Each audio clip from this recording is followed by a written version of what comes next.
Good evening, Seb. Ang ginagawa mo rito? Paano ka nakapasok? Bakit? Bawal bang bisita? Ayaw nga nakakapasok kayo sa opisina ng may-ari ng university kahit estudyante pa lang kayo. Diba?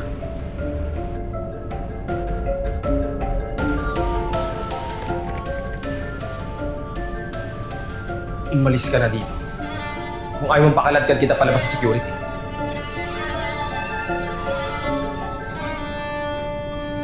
Oo.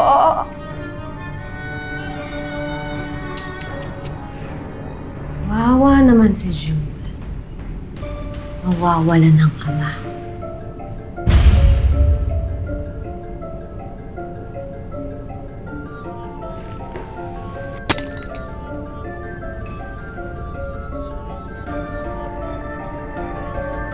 Rapist ka. Pwede kitang ipakulong.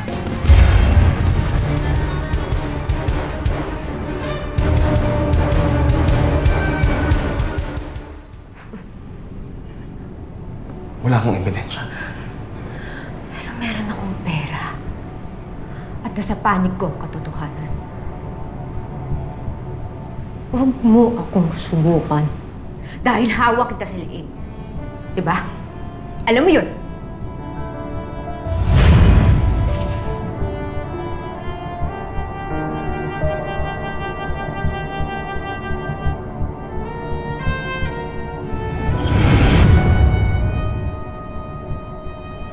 Ano bang kailangan mo sa akin?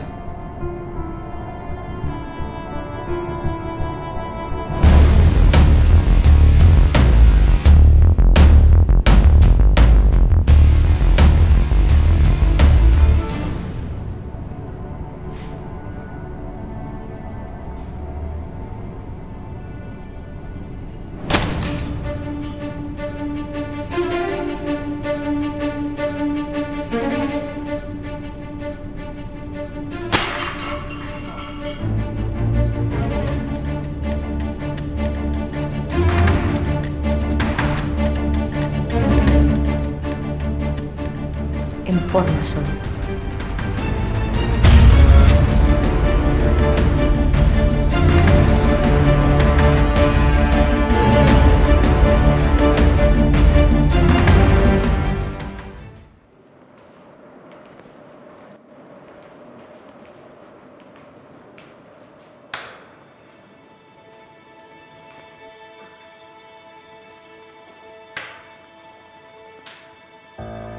So, tutulungan ka nga ba ni Seb sa pagigigante kay Oliver?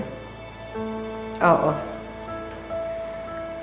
Malakas ang loob ni Oliver gumawa ng mga katarantaduhan dahil mayaman ang pamilya niya. Saan kaya siya pupulutin kung tinakwil siya ng nanay at tatay niya? Siyempre, dadamay natin ang tatay niya.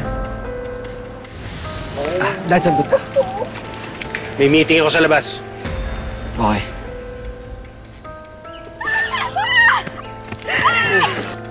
Naturing ang presidente ng university pero nagbubulag-bulakan ng sinasaktan nila.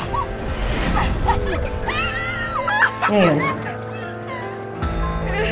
ipapamukha ko sa kanila ang katotohanan.